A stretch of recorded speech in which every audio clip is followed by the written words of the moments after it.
பார்த்தீங்களா, மேட்டு மாற்றினதும் மேடம் போய் உள்ளார உட்காந்துட்டாங்க. ஆமா இப்போ ஹாப்பியா மேடத்துக்கு? பார்த்தீங்களா, என்னைய வேலை வாங்கிட்டு அவள் சொகுசாக உட்காந்துட்டான். அந்த மேட்டை மாற்றணும், இல்லாட்டி அவங்களுக்கு டெய்லி மேட்டு மாற்றலாட்டி இப்படி தான் டப்பை விட்டு வெளியே கொண்டாந்து போட்டுருவா அவள் பிள்ளைங்கள. ஏன்னா கத்தி கத்தி கேட்கும், நான் மாத்துறேனான்னு பார்க்கும். இவள் வேலைக்கு ஆக மாட்டா, இவட்டெல்லாம் இப்படி தான் வேலை வாங்கணுன்ட்டு பிள்ளைங்களை கொண்டாந்து கீழே போட்டுரும். கீழே போட்டுட்டா சரி எப்படியா இருந்தாலும் பாவம் பாப்பா இவ அப்படின்னு நினச்சிக்கிட்டு என்னை ஏமாத்துறதுல பெரிய ஆள் இது. திட்டு நாய் ஏ சிம்பா. பார்த்தீங்களா, இப்போ அவங்க பிள்ளைங்களை கொஞ்சம் அவ்வளோ நேரம் முறைச்சிக்கிட்டு உட்காந்துருந்தா. பிள்ளைங்களை கொஞ்சம் ஏதோ ஒன்றும் பண்ணல, பிள்ளைங்களை கொண்டாந்து தூக்கி கீழே போட்டுட்டா. என்ன நீ மீனா? இப்போ குளிர அது உட்காருங்க. உங்கள் மாத்தாதான் என்னை வேலை வாங்கிட்டால. பார்த்தீங்களா, வரும் கொட்டாய் மூஞ்சாப்பாரு நல்லா. அவங்கெல்லாம் யாரும் இல்லைம்மா, உன் பிள்ளைங்கெல்லாம் பாதுகாப்பாக தான் இருக்காங்க.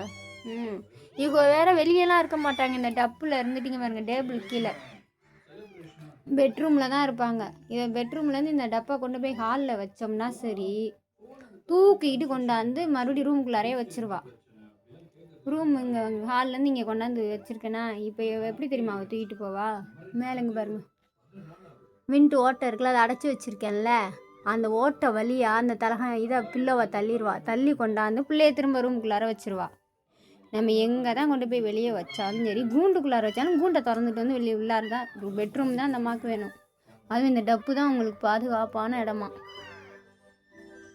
பயங்கரமான சேஃப்டியான தாய், குட் மம்மி. ஆனால் நம்மளை வேலை வாங்குவா.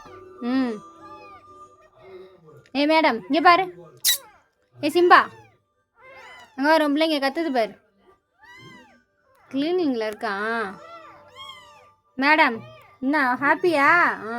அவள் இனி என்ன, அவள் வேலை முடிஞ்சு போச்சுல்ல, எலிச்சை வச்சு வேலை பண்ணி கொடுத்துட்டேன். மேட்டு மாற்றி கொடுத்துட்டேன்ல, அதனால் நம்மளை கண்டுக்க மாட்டான். மேட்டு மாற்ற மட்டும்தான் கொஞ்சுவா கெஞ்சுவா எல்லாம் பண்ணுவான். அதுக்கப்புறம் போடின்றுவா. இந்தா கண்டுக்குதா பார்த்தீங்களா, நான் மாதிரி பேசிக்கிட்டே இருக்கேன்ல. இதே மேட்டு மாற்ற முன்னாடி காலுக்குள்ளார வந்து எட்டு போட்டுக்கிட்டே இருப்பாள். பிள்ளைங்களுக்கு கூட பால் கொடுக்குறதில்ல அந்த அம்மா, க்ளீனிங் ஒர்க். ஏன்னா புது மேட்டு மாற்றியாச்சுல, சுத்தம் பண்ணிக்கிறாங்களாம் அவங்களையும். நெக்ஸ்ட்டு அவங்க பிள்ளைங்களை குளிக்க வைக்கா.